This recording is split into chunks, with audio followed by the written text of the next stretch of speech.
that we've had around New Hampshire, and counting. We have one next week in Keene, and then I think we're done for the year, but then the end of January for National School Choice Week, we're gonna do 3 in that week, so that'll be fun. We got a grant from the National School Choice Week people, which we're very excited about. And we are a nonprofit, a 501c3, this is all required for this kind of thing. So I just wanted to say hi and welcome you all. Now, Kate, some people came to hear you talk. Who came? So raise your hands, everybody. So this is Kate Baker Demers, and introduce yourself. Well, me as the speaker. There we go. The speaker. I'm Kate Baker Demers. I'm the executive director of Children's Scholarship Fund in New Hampshire.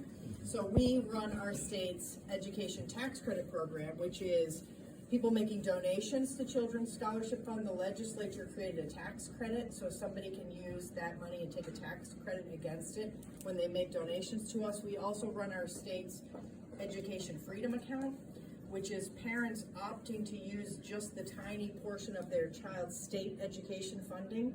So in New Hampshire, most of your education funding is local. You know that probably when you see your property tax bill and how much of that. So all of that money still stays in the towns. The families in the education freedom account are opting to use just the state portion of the money, which in some places is about 20% of the education funding, other places about 30%.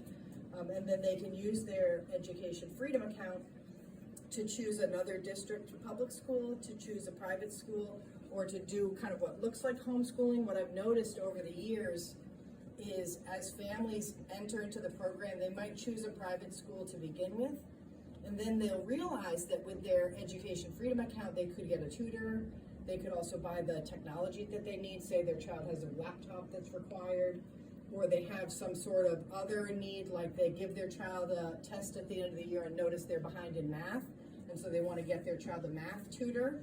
Over time, they begin to use multiple education providers, we call them now, instead of just saying schools, to be able to create for their kids what looks like different learning experiences for them. So they might attend a homeschool co-op for one class and a community college for another class, and their area public school for the AP class, and then do an online class for something else.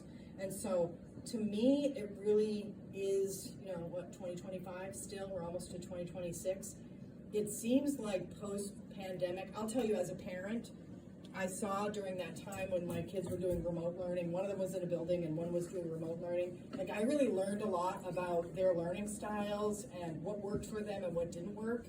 And I think what I'm just seeing everywhere across the state is that the parents of today are not the same parents pre-pandemic. I think that we as parents now have a much better view of what works for our kids and what doesn't work for our kids, and in many cases are really prepared to be in the driver's seat, or know now that we need to be in the driver's seat, where there's so many great education opportunities in New Hampshire. I know I call it edutopia.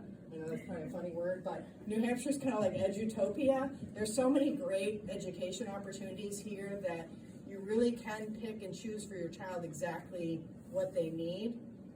And so, I just want to congratulate everybody here for, one, creating kind of amazing things, right? I see there's so many people here that started amazing schools and homeschool co-ops, and also, that like you might provide amazing opportunities for kids every day, all day. And so just, congratulations to the parents that came out and to the vendors that are here for really creating this whole education ecosystem that we have in New Hampshire that really does make it kind of edutopia. So thanks, nice to meet you all.